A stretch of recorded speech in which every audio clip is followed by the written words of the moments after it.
Firstly, release the valve cap.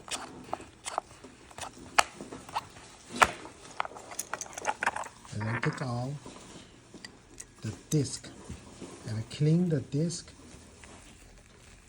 without the dust.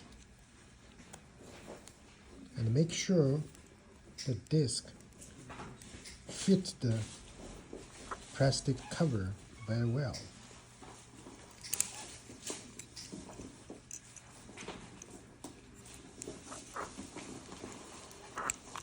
Then take out the cap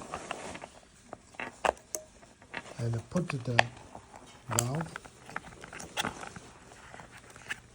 upside down very well.